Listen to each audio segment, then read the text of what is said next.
Record. Okay. All right, so welcome everybody. My name is Sonia Brodt, and I'll be your host today, along with my colleague Vivian Waters, whom you just heard. And I'd like to acknowledge that we are hosting this webinar today from land that for thousands of years has been the home of Patwin people, although our panelists are coming from all different areas and different homelands. So Vivian and I both work with the UC Sustainable Agriculture Research and Education Program, which is one of the statewide programs within UC Agriculture and Natural Resources, or UC-ANR, which is the land grant and extension arm of the University of California.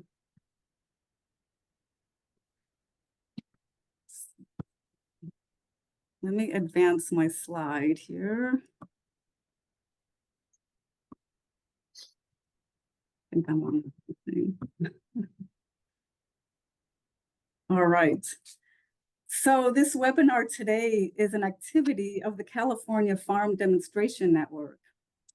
The idea for this network actually started many years ago with one of our panelists today, Jeff Mitchell, but it was formalized as a memorandum of understanding signed by the major agricultural institutions and agencies in the state in 2017.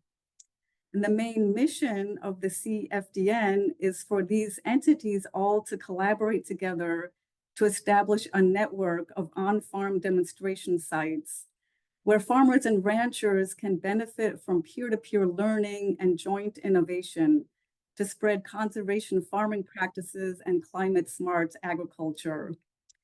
And for the current 2-year period, this network is being funded by a University of California Climate Action Seed Grant. So the idea for participatory learning networks of this type is definitely not new in California.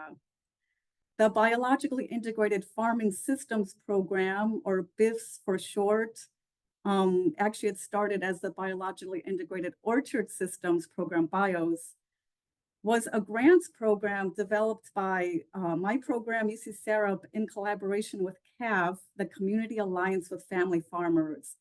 And it ran for about 15 years or so, from about 1994 or 95 to 2010.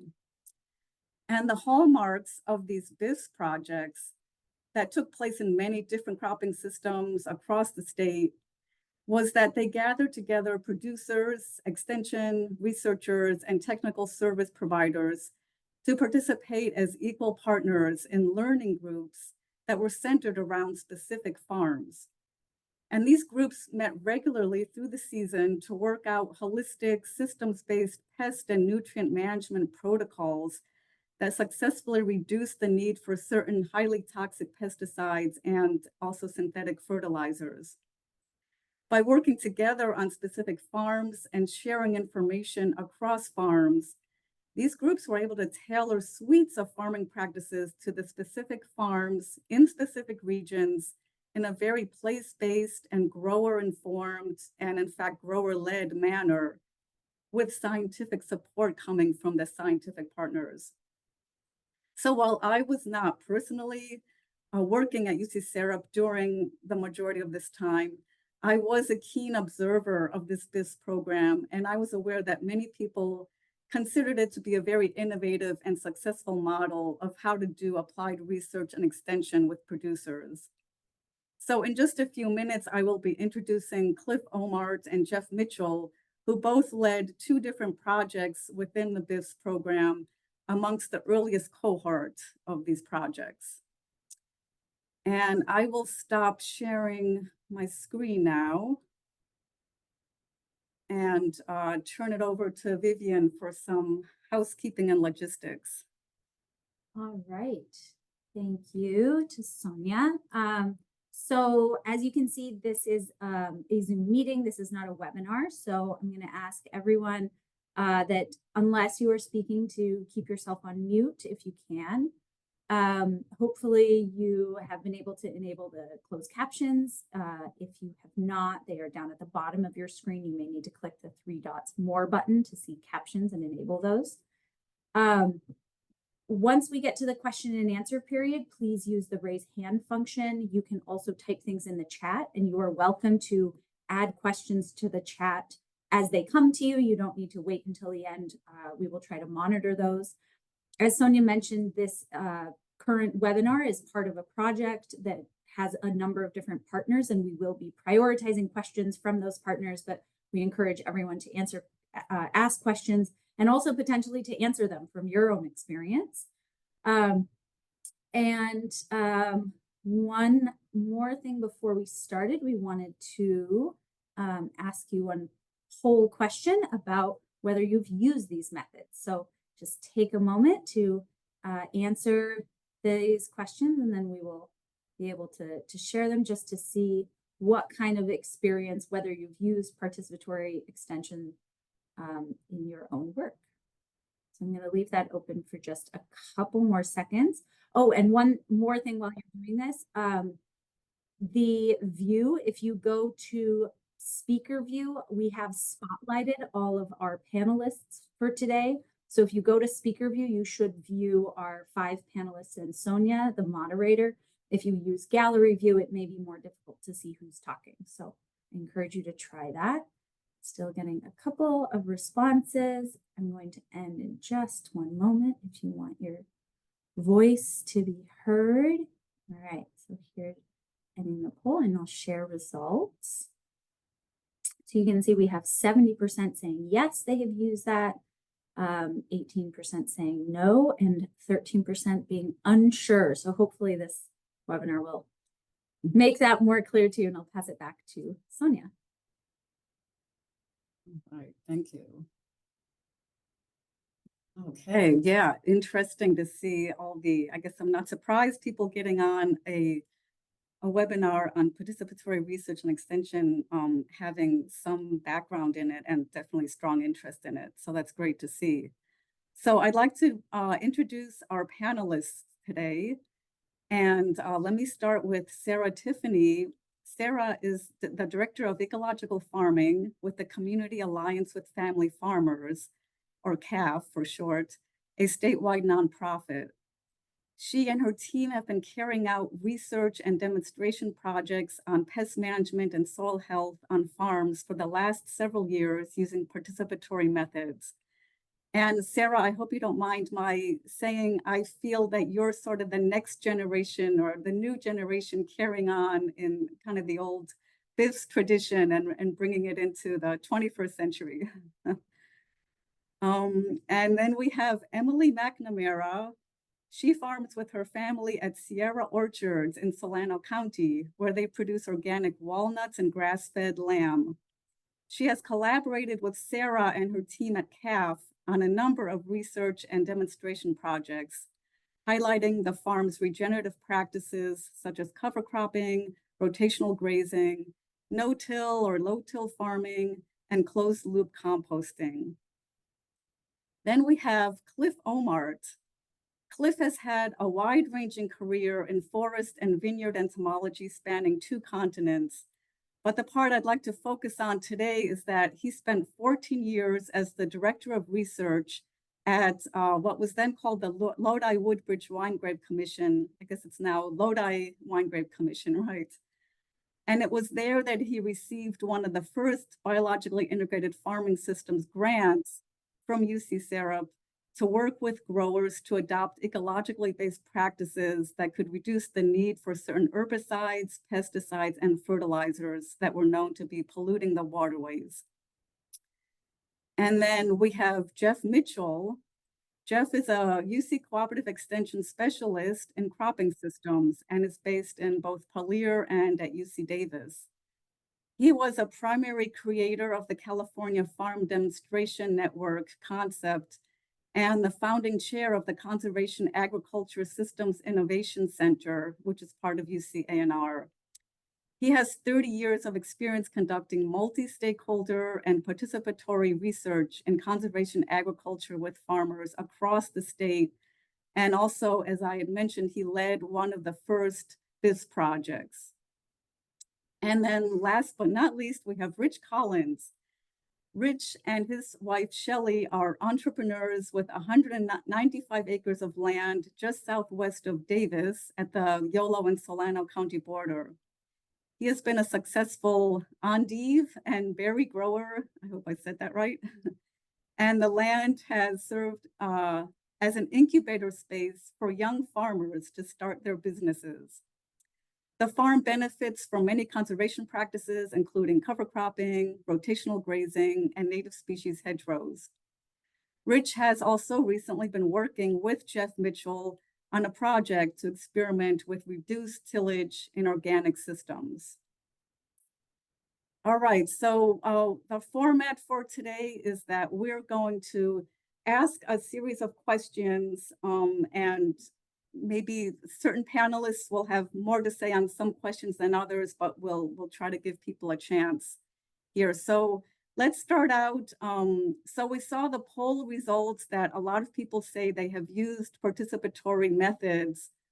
I'd like to ask you all first, what are the key must-have characteristics that you feel fundamentally define participatory research and extension?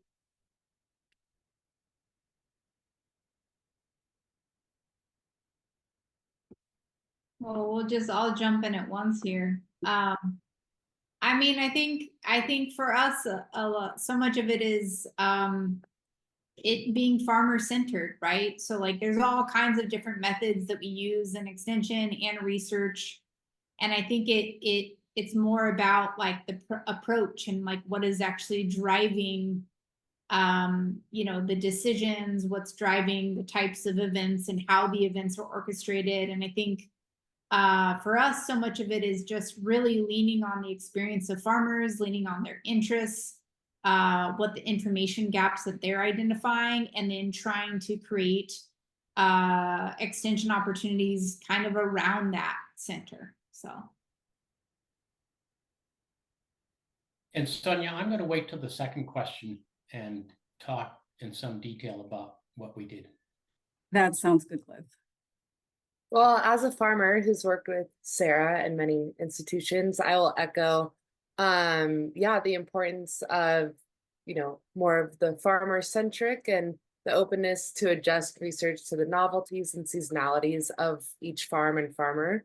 And, coming in with a well-devised question and topic and efficient timeline, but also having the ability to follow up maybe like throughout the year and year after year as well, which takes time and communication and funding, which we've seen be incredibly successful over the decades that we've participated.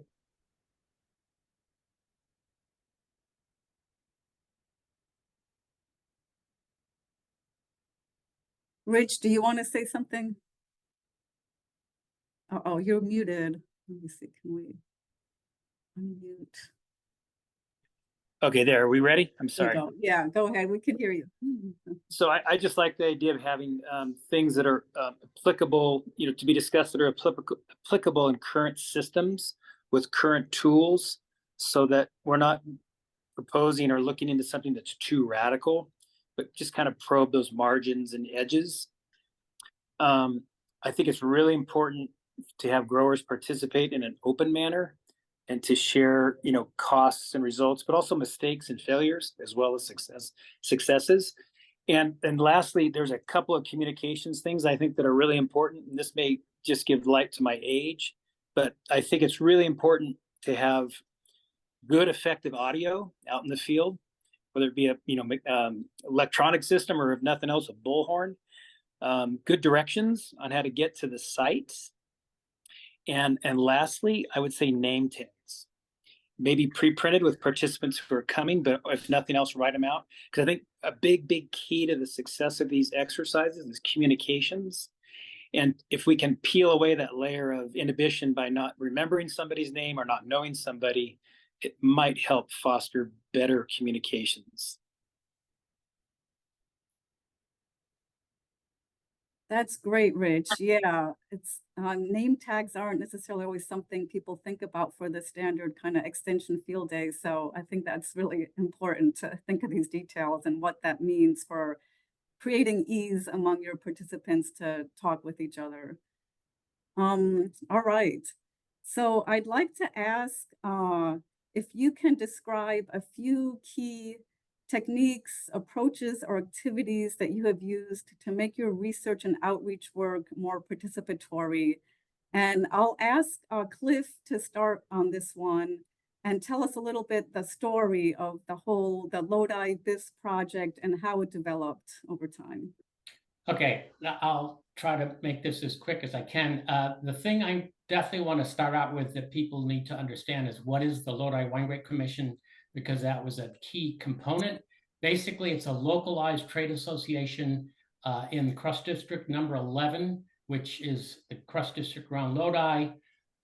If you grow more than 25 tons of wine grapes, you are assessed a percentage of the value of those grapes, and you are a member of the commission, and it's voted in and out every 5 years.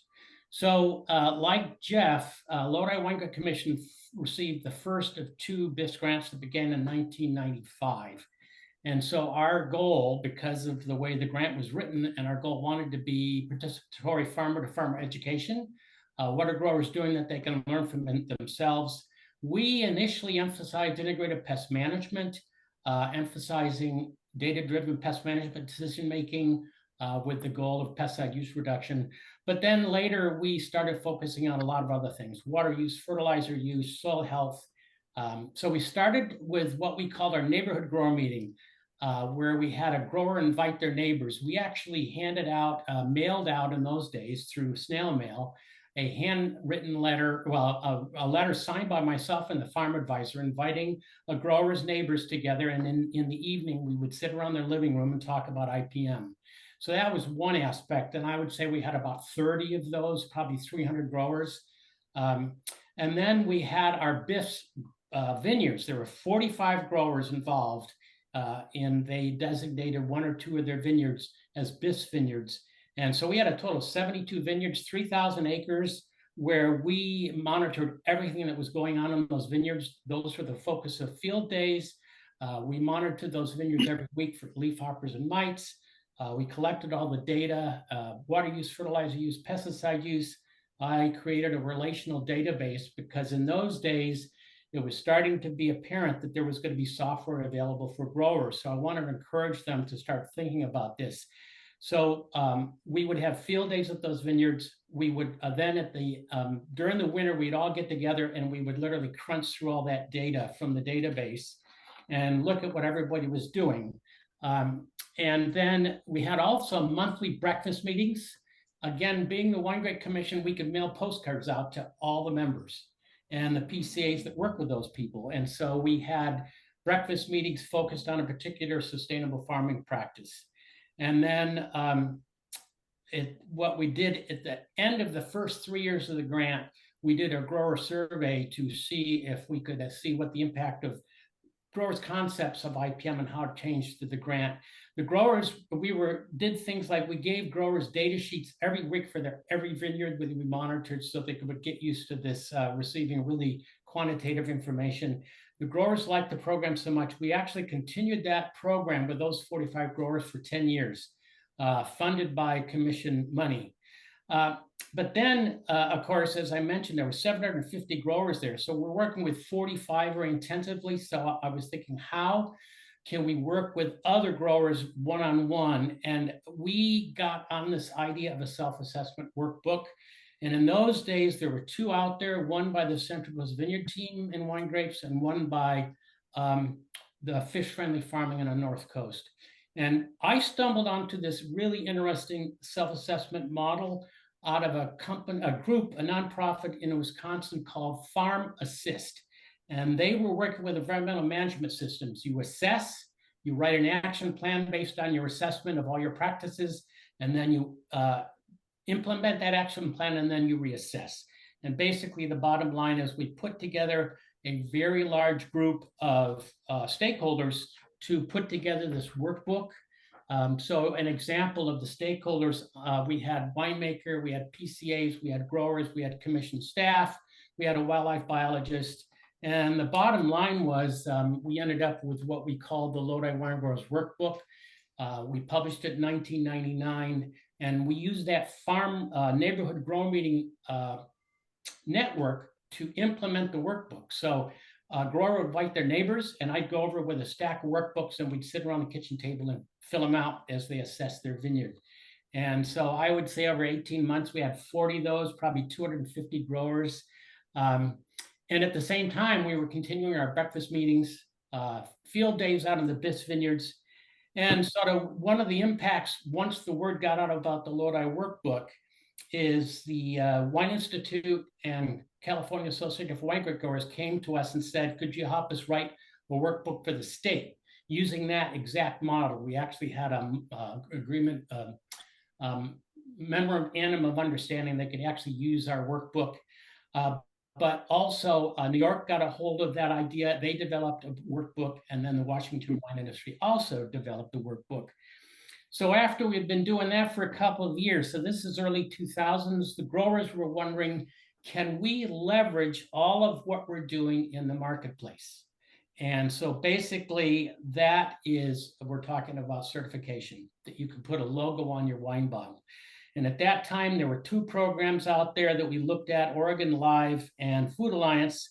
But again, we felt like our workbook was probably the most comprehensive set of practices. So we decided as a group, we're going to develop a certification program, farming standards, based on the workbook, taking the best practices out of that workbook. And under the guidance of Protected Harvest, they helped us put together these standards, which we submitted to the Protected Harvest as nonprofit certifier, and they endorsed them. And in 2005, we began the certification with 6 growers, 1,200 acres. And interestingly, about 2008, one of the wineries started paying bonuses for certified fruit, and the program really began to grow quickly. The Lodi growers made the difficult decision of allowing the certification to be used outside Lodi. So just rolling the clock forward, right now there's 160 growers certifying over 1,200 vineyards, 72,000 acres. They are being certified vineyards at all but 2 of the Crest District of California. We have growers from Washington. We also have Golan Heights Winery in Israel. And the estimate as of 2022 was probably over $13 million spent, paid out to growers in bonuses. And, you know, the wine industry being a competitive industry, we launched our program in 2005. The state launched their certification program in 2008, along with the vineyard team launched theirs on the Central Coast. So that is sort of the seed money from the BIFS program really was planted and took off. The BIFS program and the BIFS grant really made all this possible. And it was all based on farmer to farmer education. Who do you get your best information from? Other farmers, as well as Cooperative Extension. So that's the history. And you could pick out some of the key details of what worked and what didn't from what I said. So. Wow, great summary of a lot of years of hard work, Cliff. Yeah. I wanted to ask back in those early years, did people, like when you had those living room meetings, did people want to share information? Were they worried at all about sharing? And how did you kind of run those meetings to make it comfortable? Yeah, interestingly, a quick answer to that, they were amazingly to me, they were happy to share pesticide use information. I was really surprised at that. The one thing that they did not share was their yield. Gosh, that's amazing. For whatever reason, they didn't want to share that. Everything else, they shared it. The wine industry is unique in that your neighbor is not your competitor. The competitor is on the other side of the valley somewhere, meaning Napa, Central Coast. So they were all about helping. A rising tide raises all ships. It was just the classic situation for that. And it's unique in that way with wine grapes. And those neighborhood grow meetings were so much fun because people really got into it. You know, it was at night, and usually people would bring out some wine, and it was great. It was just so many good stories from that people sharing information. That's really interesting. So neighborhood grower meetings. Sara or Jeff, do you want to add anything as far as other types of activities or approaches you've used?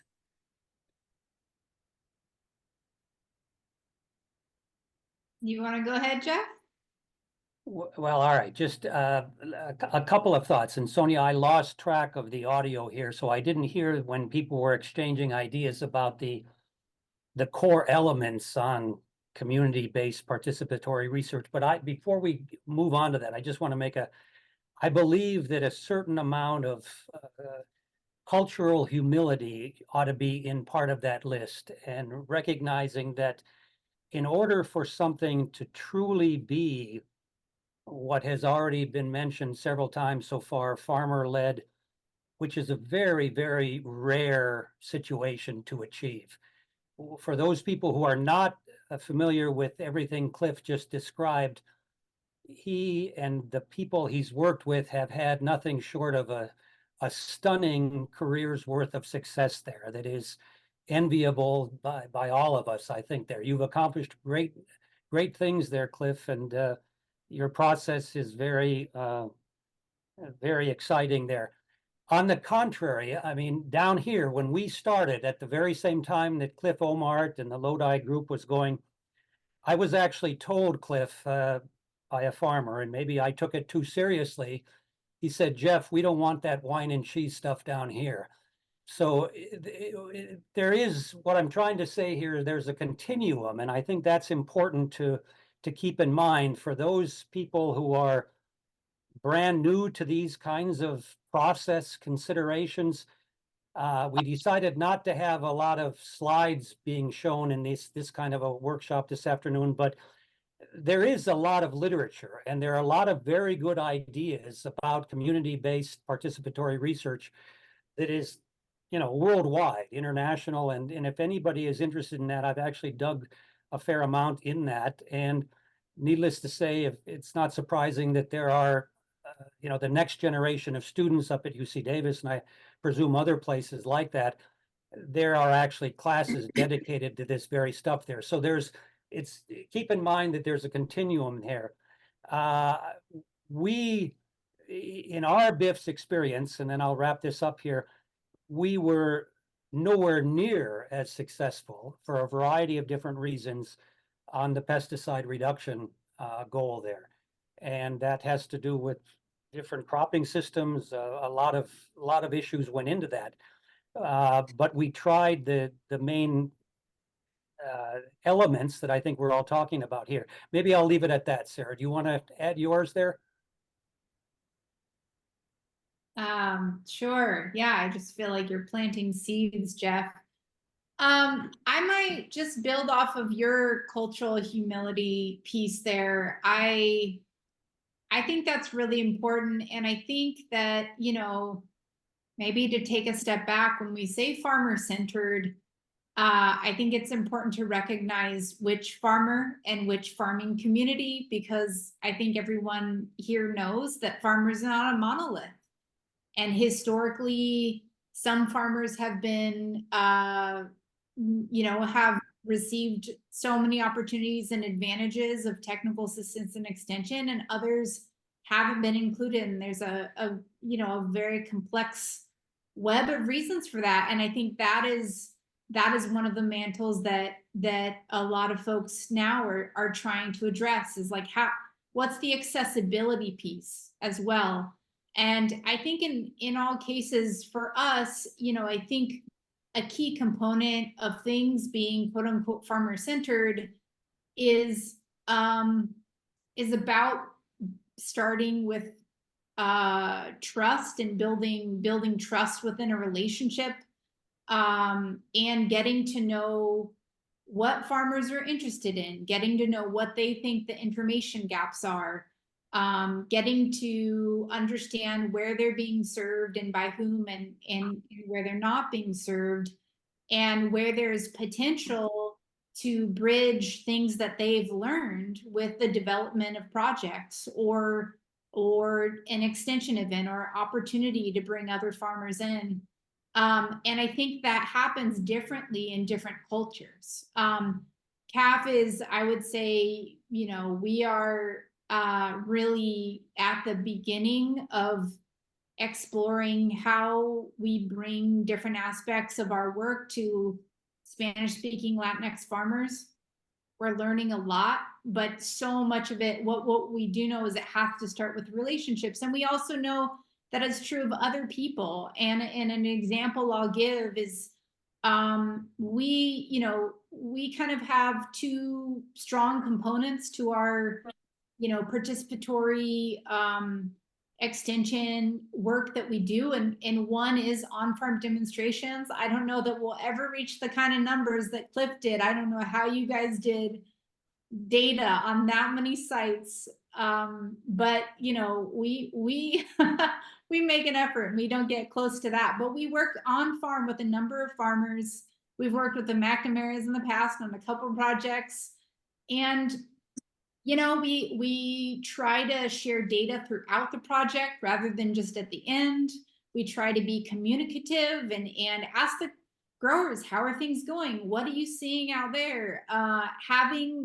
Willing to have conversations that aren't just about the research question you're asking, and actually just having a conversation to better understand how a particular farm is getting along in whatever way that manifests, and I think all of that weaves into this relationship building. I think another big part of it is, thinking about the evaluation of if you're looking at a practice, for example, through the lens of participation and collaboration. What does the data say? Sure, great. But also, like, what are the farmers seeing out there? What are the PCAs seeing? What are the remaining questions? Like having a more, it was called biologically integrated farming systems or orchard systems, right? Having a more systematic approach to even how we talk about these things, right? The other thing I'll share, which I think has been a really fun learning experience for us, is that originally, when we started up, we've been doing CAF's been doing field days for a long time. And in our most recent biologically integrated farming systems work that we relaunched in 2021, we thought the field days, and before that, we thought field days would always happen at farms where we had a trial going on, so that we could speak to the trials, the farmer could share their experience. And that does happen, but I think something else happens that is really interesting, that every time we have a field day, we're meeting other farmers. We're creating space for other farmers to share their experiences as part of the conversation. We follow up with them, especially if we get the sense that they're interested in sharing what they're doing and we want to learn more about what they're doing. We've identified so many really innovative farmers just by meeting them ourselves at field days. Emily, I think we had a field day at your guys' place. It was our first in-person field day after COVID, and there was a huge turnout, and it was great. And we met a farmer there named Clayton Handy, and he kept raising his hand and said, "Why aren't farmers collaborating more? Why aren't we supporting each other? Why this? Why that?" And we're like, we can talk to that guy. So we've had a field day with him. He's been on webinars with us. It's like being able to identify these folks in the community and really just helping to provide the space and the platform for them to share with their peers. Because as Cliff mentioned, like, farmers want to hear from other farmers. They don't always necessarily want to hear from us. So it's like, how can we facilitate that process? Great, thanks, Sarah. And that addresses a lot of what I was going to ask next about kind of grower characteristics that you look for as people who might be good partners in this kind of work. Let me turn that around and ask Rich and Emily, if you want to weigh in on, researchers often have the perception that you're just so busy managing your farms that how would you have time to get involved in this kind of participatory stuff? It takes a lot of time. Why do you participate in such projects, and what do you get out of it? Emily, you go first. Thank you. Well, honestly, these projects and these field days are critical to our well-being, from employee well-being to financial well-being and everything in between. We truly believe in the importance of science and science-based research and collaboration to make that happen, to improve the practices on our farm. And we've seen these research projects improving the health of our soil, the health of our farm team, and our economic health. So, as we experience new pests and diseases with climate change, being able to discuss those with other farmers and then have researchers assist in, analyzing different characteristics or different practices that could help combat those and mitigate those issues have been huge for us. And that's why we continue to come back and continue to offer our farm as a resource and a site, and continue to participate in these field days. I also think that farmers are expected to wear a lot of hats from accounting and marketing to agronomy and hydrology. And so having this guidance and knowledge sharing from researchers that are also working to benefit our farm systems, that's the kind of assistance that we're looking for on our farm. And as a second generation farmer who also, more recently started farming, I came back to the farm full time about 5 years ago. And it was in the middle of COVID as well. So like Sara said, that first opportunity to really meet with other farmers was energetic and dynamic and powerful. And I've been able to learn so much and grow in confidence to, attend these meetings, speak to these webinars and ask questions of my peers and other farmers, like, what worked for you, what didn't, who do you talk to? And so this resource of knowledge sharing has been very powerful. I can add, one of the things that comes to my mind is I had a French partner in my Andy business, and his father told him once, believe what you see. And that's not to say if you don't see it, don't believe it, but the power of seeing something, especially in agriculture, they were agriculturalists, to be able to see it on site with others, in the same arena, that's very, very powerful. And so these things are worth doing. We're talking about collaborating with like-minded, interested folks in both research and production. We're all busy, so what? We've got to make time for these things. And it's really important to have those opportunities to be able to rub those elbows and ask those questions. And it is a commitment of time and resources. And with that being said, I would say a couple things. On everybody's part, I would say plan ahead. That's important. Be as organized as you can, and then start on time. And make it as efficient as possible for everybody so that you really can optimize what various participants can either give to the endeavor or take from the endeavor, or both. Have you seen any particular characteristics in extension people or researchers that make them really good at this kind of collaboration? I've seen it all myself, yes, and it's normal. It's a bell curve, I would say. One thing I would say with the extension folks is that I would propose or tend to promote the idea of using or presenting or sharing the science sparingly. That is to say, the hard data, all the graphs. It's just enough to see kind of the macro elements that are involved. I mean, the science has been done, and we need to then take that science and apply it in the field. And we don't need to do more research oftentimes. I would say the research has been done and quite adequately in the near term, or even well back into the past. So let's take what we can, but apply it in the field into that complex arena that growers are operating. where there's lots of different, variables involved, lots of different tugs and pulls and things like that that are going to need to be dealt with. But to take that knowledge that we have, but get it well applied into the field to the benefit of all, hopefully.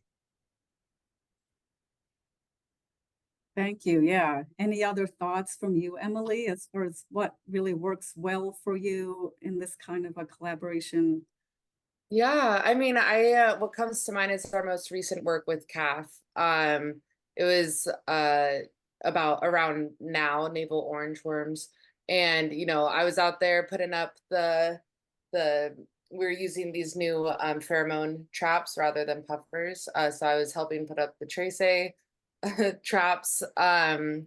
And so just being out there and the constant communication around like what's working, what's not working for you. And as Sara mentioned, the updates on, we're finding this, and these were updates throughout the year as well. So that was really, really cool to know and be a part of the research and understand, like, they're continuing to work on this. They aren't just going out there and gathering research and data and and not sharing it with the farmers or not talking to us about what's working. And then through those conversations, it came out that we had like a really difficult harvest one of the years, and we had this new thing that we weren't quite used to, which was a mushy hull. And they had so much curiosity around that and really came together and wanted to learn more about what was going on. And then they ended up talking to other walnut farmers throughout our region and discovered that farmers shared similar issues with that specific issue, and then wanted to explore that more and create another like field day out of it. So just seeing that ongoing curiosity and that knowledge sharing and wanting to really actually assist and help the greater thing, not just a very niche issue or problem, was very beneficial for us. Right. Okay. Jeff, do you have some thoughts you wanted to share? Well, I'm trying not to be a downer here and pessimistic, but in my own experience, I'll give two examples here. First of all, that when I think about the things that I personally, and through our efforts, first of all, in the BIFS project early on, with the creation of our work group, where we had lots and lots of private sector people coming to the cause or the table there, to the farm demonstration network idea there, and more recently to this group of organic vegetable reduced disturbance farmers there. Despite those kinds of things and the enthusiasm that is being shared this afternoon, I think it's also fair to state that we really haven't made the kind of progress that we all would like to have made, and that we're all going to be needing to make in face of some rather urgent and enormous challenges that are coming our way. My own case, trying to encourage reduced disturbance in the soil, use of cover crops, pesticide-free systems. I'm not sure at the end of the day if the progress that we all collectively, and I certainly recognize the enormity of experience that's on this webinar here, Sonia, this afternoon. There are people that are doing very earnest, very good work there. Despite all that, things are not changing at a pace that we might need to have them change. I'll give an example, and I was given permission to share this with this group this afternoon. I was recently asked to help the National Regenerative Ag Cotton Program to introduce their program in California.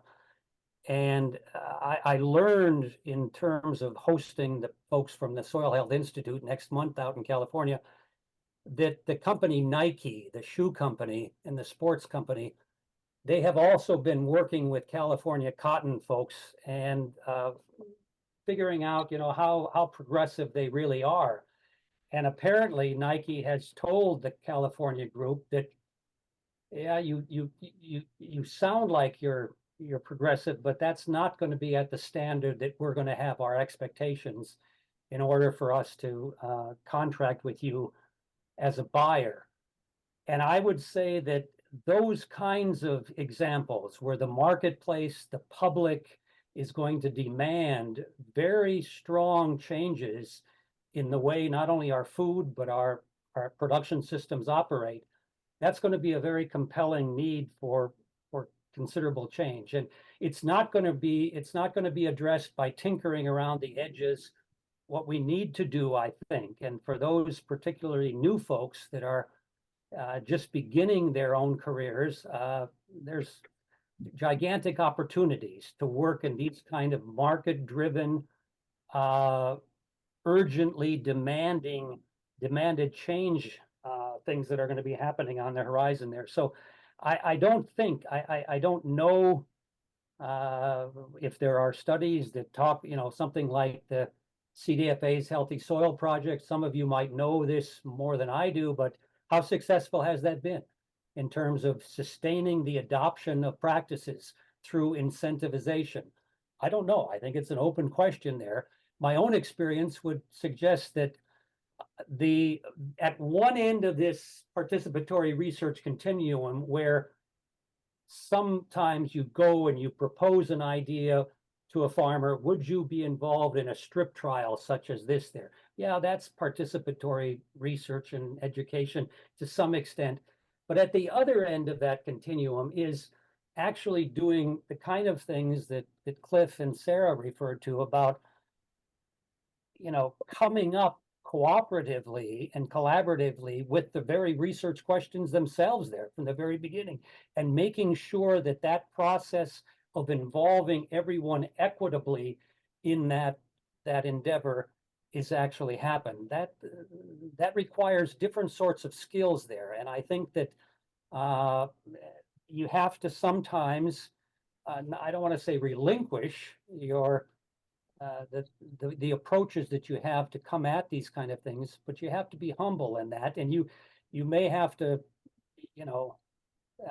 there may be value in saying that we don't know what to do, but what would the group like to do, something like that. So I've rambled there a lot, Sonia, but I think there's an urgency for these kind of systems to be scaled up dramatically. And I also can appreciate that many folks on this webinar this afternoon are probably saying to themselves, yeah, that's all, we're already doing that. That's the bread and butter of extension that we already are very familiar with. Yeah, maybe, but I think we're talking at some rather large differences in that routine kind of extension education. Yeah, I understand, Jeff. I'm wondering, given that prognosis, are there one or two things you can recommend to people to kind of try to beef up what they're doing, or, increase the adoption curve? What would you recommend? Like, just how to go down that path more, as it seems you think is needed? I think I probably said enough for now here. Let me come back. Other people there, I don't. I mean, do we think that participatory research and extension are the answer to this? Or are there times when there's limitations to that model? I think a lot of us agree that we need to increase adoption and use of different practices and the sustainability of the whole system.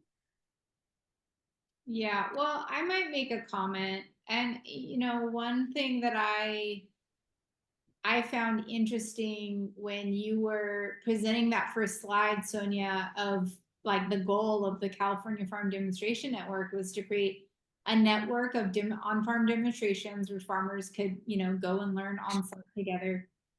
And to me, I think that's really important, but I think part of what Jeff is pointing to is that there are Like that's one component of it. And I think even our we're talking about here our approach to you know, creating these more participatory methods or projects with farmers.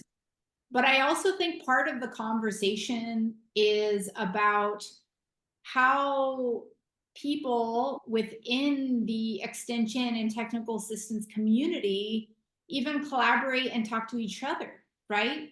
I think that there's such an opportunity for learning. We know there's a huge opportunity to learn from farmers and to learn with farmers.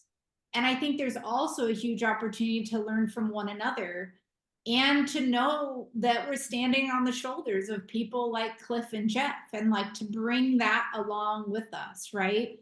I think you know, there's so many robust challenges right now, and there's a lot of opportunities, and there's a lot of energy trying to go in different directions.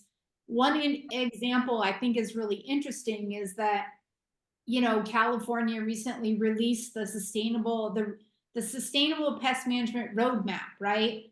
And you know, includes all of this advice from all of these different entities in California and all of these recommendations. And there's like everyone sitting back and being like, well, what now? You know, they're suggesting things like incentives programs will be great. Well, does that exist? No. Is anyone working on developing that? No. So it's like there are these big goals, and some of them are related to, you know, marketing and things like that, of like, we're here, we want to be here for XYZ reason, whether it's regulatory or whether it's market driven or both. And the question is, what are the support systems in between where people are now and where they want to go, or where they feel like they need to go? And I think all of us are part of that support system.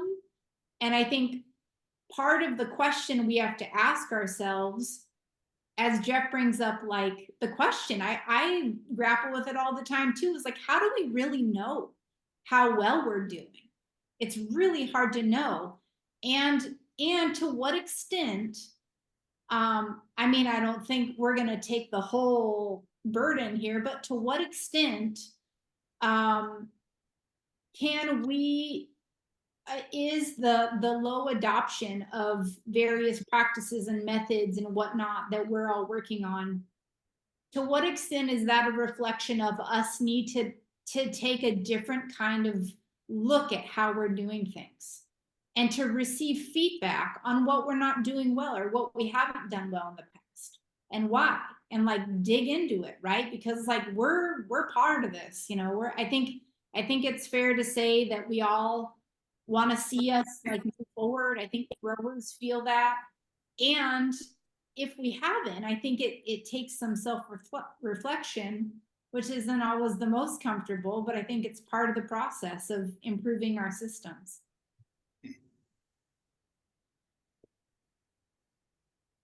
That's right. Any other thoughts from the panelists, or we can also open up to some questions? I'll just, something that hasn't been mentioned, a couple things is, it really helps if whatever group you're working with has a real burning necessity to do something. And so in Lodi's case, it was the price of grapes. And their whole thing was, how do we get the price of grapes to increase? And what that is the perception of quality grapes. So wineries come and buy grapes. Unfortunately, the price of grapes hasn't changed much in 25 years there. They produce about 20% of all the wine grapes in California. But it helped. It really gave a focus. The other thing that hasn't been mentioned that really helped and still helps Lodi is the leadership, both from small and large growers. They, as a community, chose, well, they formed the commission. They had to get special government laws passed to form the commission in the early 90s. There used to be a statewide commission, and that got voted out. So they formed it, but we're talking about families that are now into the second and third generation, and they're doing the same leadership roles, meaning local, state, and national. So you've got the Langs, for example, the brothers that I knew, they were president of COG, they were part of the Wine Institute, they were in Washington, and their kids are doing the same thing now. So you get this continuum, you don't lose the initiative. And one final comment, when Jeff was talking early on, you probably get the impression that Lodi, everybody's hugging each other and they all love the sustainability stuff.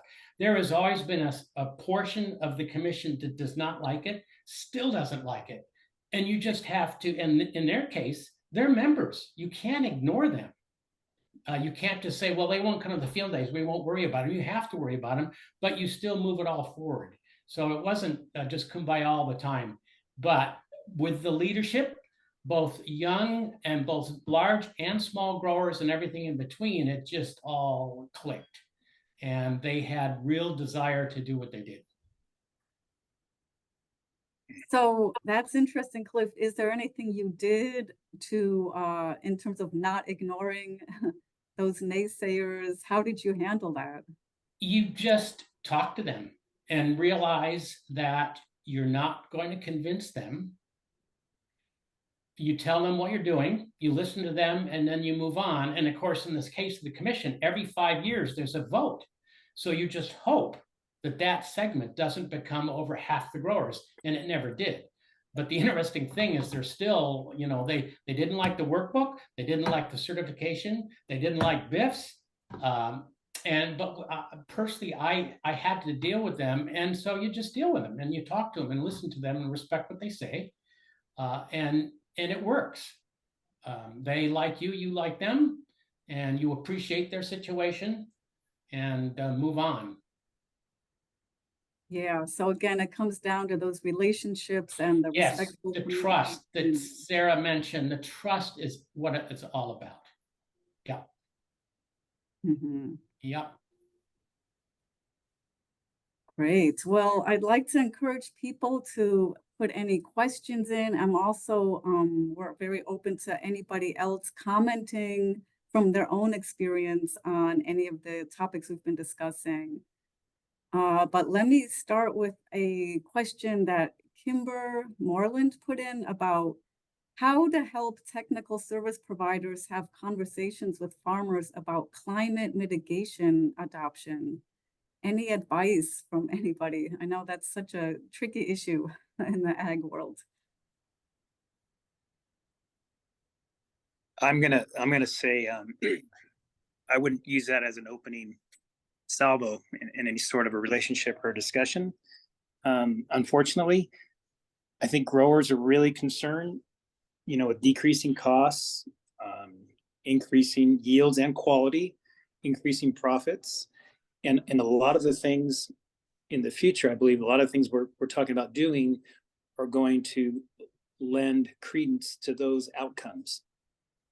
And it, you know, by having better soil, healthier plants, higher quality production, lower costs, less risk, things like that. I don't know. It is a touchy subject for some. I mean, for a lot of my colleagues and friends, it's not. But for some, I don't even talk about it at all.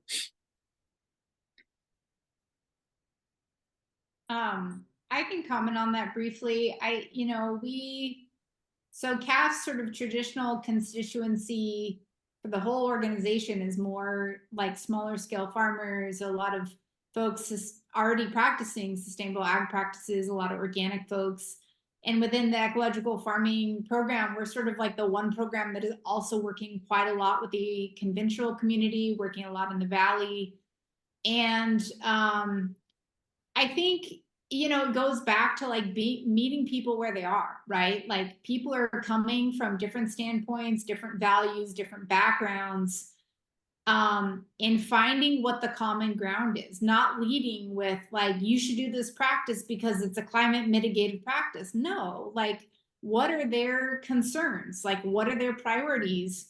When I started doing cover crop trials, it was so interesting to me that, you know, we had all these people approaching us wanting to do trials, and they all had different reasons. Some had a horrible compaction process, you know, situation in their fields. Their trees were basically dying. Some people, they had massive erosion in like the 2017, 2018 flooding that happened. some people were like rah soil health. Yes, this is wonderful, but not everyone was. And I think appreciating that people are going to come to different things for different reasons, and being able to illustrate what the different benefits are, right? And I think that you know, in many conversations within California, there's so much energy and attention going into like carbon sequestration and carbon this and mitigation and all of this. And to me, that's always just been that's one piece of it. There are all of these co-benefits. And I think being able to talk about those, and more importantly, being able to have other farmers talk about them, right? Because I think one thing it's important for me to understand is like, we're not out there to twist anybody's arm. This is not what it's about. That's about at all. It's just trying to be a support for farmers that can recognize they want to try something, or they want to learn something. They have a question that we need to help them kind of navigate, right? I'm not going to tell anyone how to do their job, you know? So, yeah. Yeah, but I think the fact of the matter is that the elephant in the room here is the marketplace. And like it or not, there are already demands from that marketplace that are going to change the way things are done. Nestle's is the largest buyer and seller of food in the world. I was at a sustainability conference a couple of years ago in Indiana where the vice president of Nestle's was the keynote speaker. And what she said very bluntly to the audience of 600 people there was that if you want to sell to us, you're going to meet our specifications. That's it. That's going to be where the demand comes from. And yes, we take people where they are, but that's a pretty compelling motivation for change. There's a farmer I know, a good friend of mine in Pennsylvania, Steve Groff. He's a no-till guy. He's also a big entrepreneur and guy, and he's out on the speaking circuit quite a lot as a side business. But he has a video there where he quite bluntly tells farmers, you know, if you're not starting to make changes, you're not going to have markets. I believe that that kind of inevitability is looming very, very large. And the quicker we all get engaged in the very long-term, future-looking discussions. What do we want food production to look like? What are we going to need in 200 years? Until we have those kind of discussions, we're just tinkering around the edges again. And you asked earlier, Sonia, for examples there. I spent last Friday, the whole day, at the Lawrence Livermore National Lab. We were invited there, a group of about 10 farmers who have stuck together over the last 5 years in much the same way that Cliff's group has bound themselves together in a sustaining way because they want to do better. They want to improve the kinds of practices, and they're already there. They're state-of-the-art farmers in California. There's no doubt about that. They're the very top of farm management for 40 years. And yet they got an invitation to the national lab there to learn about these kind of things. There are techniques, Sonia. You asked for, you know, the question was about helping people with climate mitigation kinds of techniques. There are certain well-known, well-researched and endorsed kinds of techniques or practices that could be shared. Kimber, I think we could come up with a short list if you're not already aware of those kind of things. But the motivation, the actual adoption and the increase in change is something that I would go, it's going to have to happen. That's the reality there. And that's going to be driven largely by these market-based mandates, I would dare say. And Thank to you. just quickly build on what Jeff said about the marketplace, people might have wondered, why has the Lodi Rules program grown so much, even when the market's not that great for wine? You probably have seen it. Because The wineries are saying, if you want me to buy your grapes, they have to be certified. And there are 4 or 5 programs in California, so they don't differentiate, but probably over half the vineyards in California now are certified to one of those programs. And I think about it this way: you only hope that those farming standards are having growers do what you think you'd like to see them do, meaning less water, less fertilizer, whatever. But it's the marketplace, for better, for worse. And when we started the program, never realized it would do what it did. And it's become a cost of doing business, which is what we didn't really want. But some are still getting bonuses. So that's great, but some aren't. And it costs money to be in these programs. So that's what's making it grow. The wineries are saying, you got to do it. A quick example, 2 years ago, there was a severe frost in Lodi. And growers apply in January, but they can pull out before their audit. They're audited every year, and get most of their money back. So when the frost hit, one of the big growers in Lodi lost 1/3 of their grapes. We thought it protected harvest. We're going to have everybody pull out. No one pulled out. And the word was, if I've got a grape to sell, I want it to be certified. So they kept everything in it. It was just, again, it goes back to the marketplace. It's pretty powerful stuff, for better or for worse. That's right. I just wanted to check in real quick if Nick Babin had anything to say, or did you have your hand up earlier? Just want to make sure you have a chance. Let's see anything.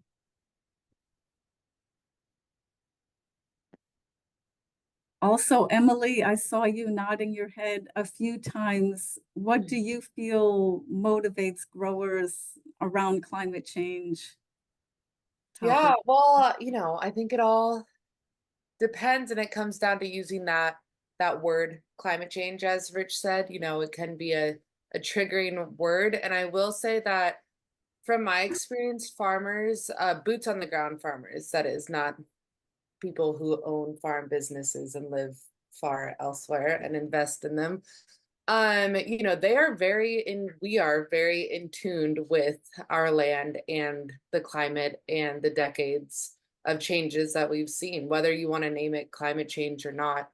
And so I think respecting that knowledge and that past knowledge that farmers hold, and then, going off of what Sara said, meeting them and us where we're at, with that knowledge, not rather than assuming that we don't want to do something the right way. I've always said that to be sustainable, you have to be financially sustainable as well. Implementing these practices can be incredibly expensive, and not always easy. So having that either outside assistance from these participatory research organizations or government funding, we need those to survive, absolutely. And then market-led is yes, a very poignant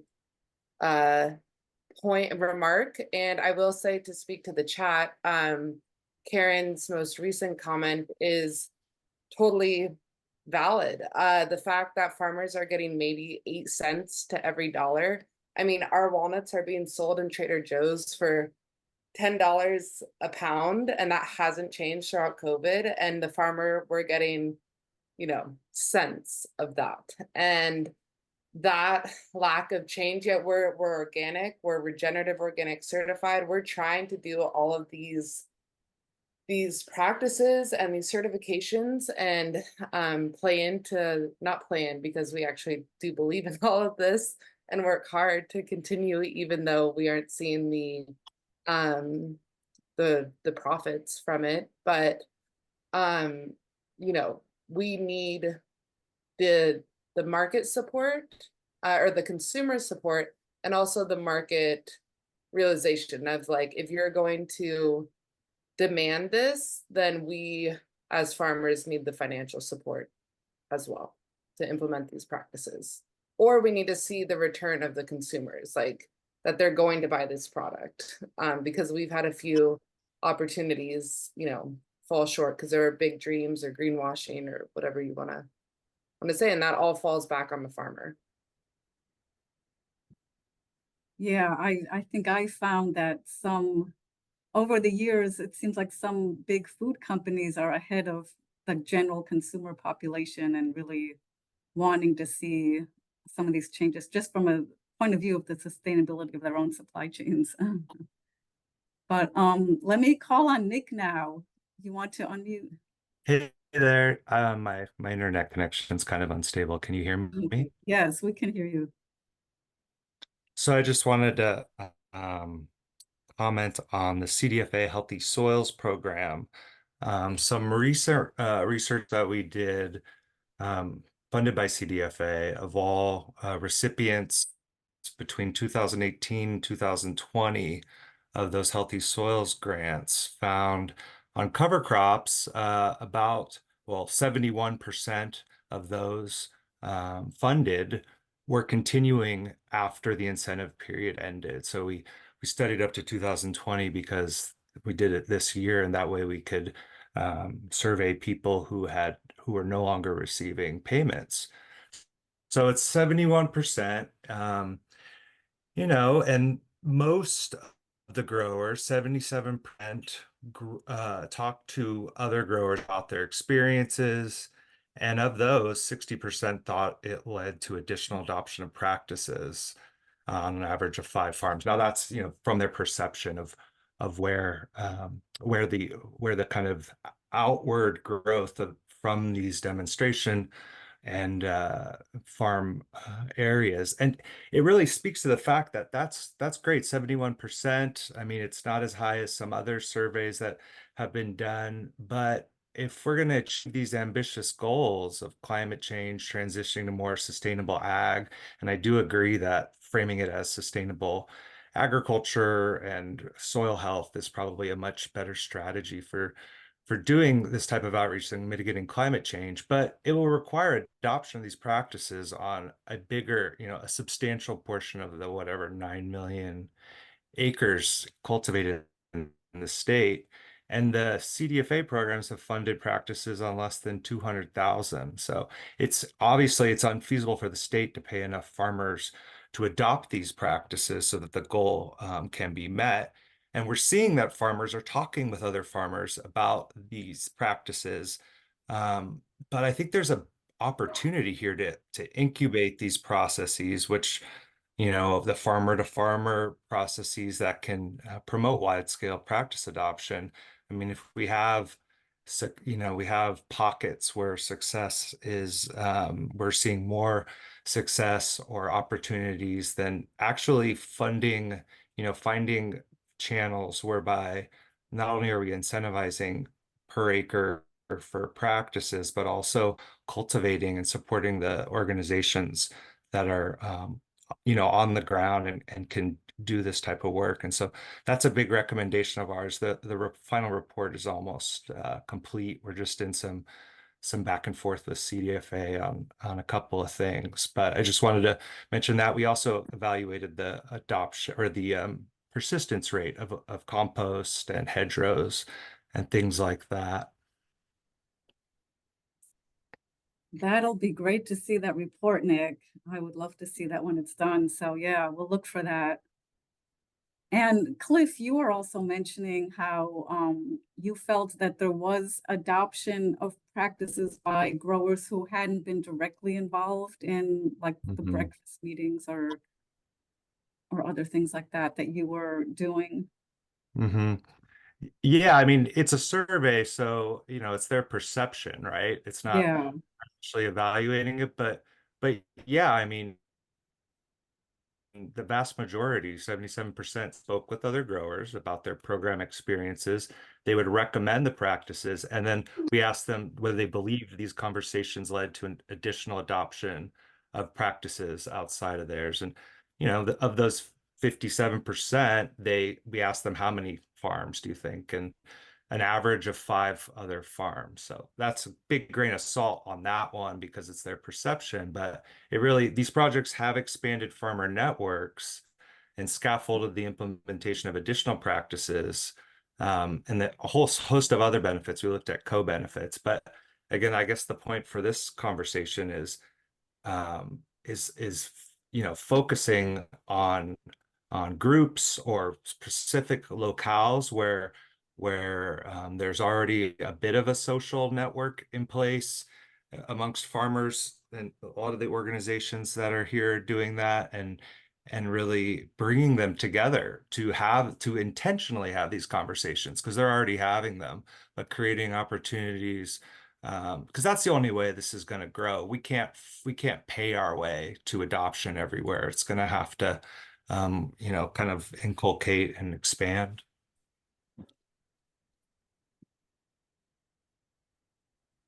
Right, thanks. That's a great input and great motivation for the California Farm Demonstration Network. I want to call on Carly. You've had your hand up. Yeah, thank you so much, all of you, for this really great, conversation. I've really appreciated this. And on the topic of climate change, so I'm a new cooperative extension specialist, and my charge and my role is really climate resiliency and farm worker health. And so I would love any ideas from, the presenters or anyone else on the call about how to start engaging growers in that conversation and understanding that, economics is going to be a very big part of the conversation. And I think, one idea I've had a little bit is around the labeling of products and, with this consumer demand. And if you can show that, somebody produced a product where workers were treated, well and followed certain protocols and everything. But, I've done some work on organic in the past, and a lot of consumers don't necessarily understand what different labels mean. And so, that's one potential challenge. And then also, I think that California has some funding for growers to start implementing like ecological practices, but not necessarily funding that look at growers implementing different practices for farm worker health and climate resilience. So anyways, less of a question per se, although, I guess if anybody has thoughts, I'm very, very eager to hear them, mostly about how to start talking with growers about this, understanding that, climate change or whatever you would like to call it is a contentious topic, and that there are going to be really severe economic, impacts when starting to have these conversations. But I'd like to start just talking with growers and kind of seeing where they are and where we might be able to find some middle ground and work together. So thanks, everyone. Thank you, Carly. Any thoughts to add from the panel? I might comment briefly. That's quite a task you have, Carly, but I would say on the climate resiliency side, we're in the middle of kind of learning to do this as we go. But one of the things that we've kind of been trying out is to reach out to farmers in areas where we know there have been what we call sort of like climate extremes. So like lots of flooding. We know there's been significant impact through drought or wildfire or untimely frosts or things like that. Extreme heat. We know certain areas have been affected.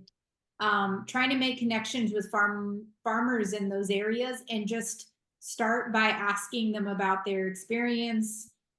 Did they have any losses? Did they make any adaptations?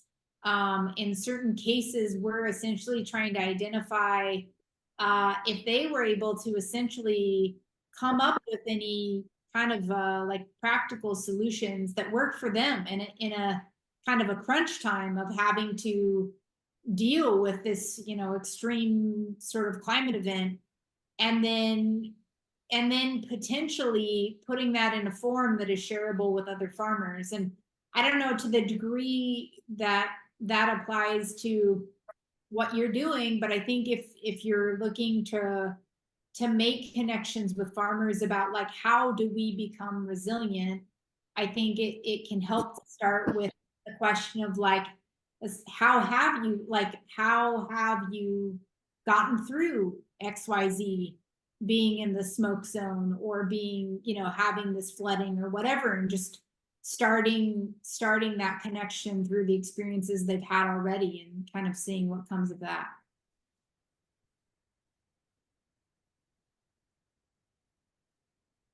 Right. And there's also maybe you know, Carly, there's organizations like I'm thinking of Líderes Campesinas that work, they are farm workers and they work with workers on these kinds of topics too, and they might provide an in to that, and they probably have growers they know are good to work with and so on.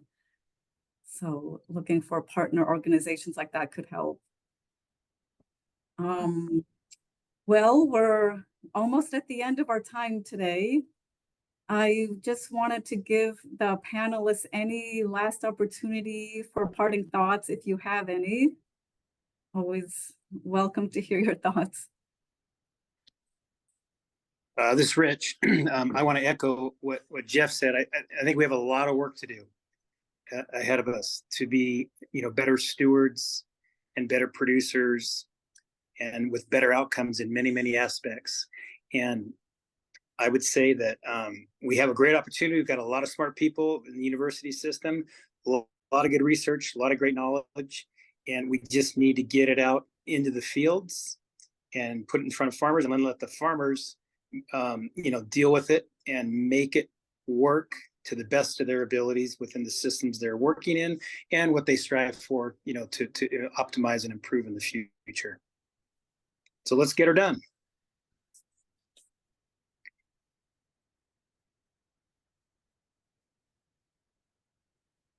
Any parting words from you, Jeff? No, I mean, for the participants here, one of the other questions that Sonia had primed us with before, and we didn't get there yet, but do you have any regrets about things that you wish you had done differently or something like that? I did make a list of things that I had there, but I'll only share with this last one here. I wish that I had been more honest in calling out that what has been tried just hasn't worked that very much there. And I realize that that is a damper to the whole discussion this afternoon. And Nick, thank you for the insights about what appears to be success for a state pioneering project. That's good to hear. I had asked for that kind of information for a while now. It's good. I'm glad it's coming there. But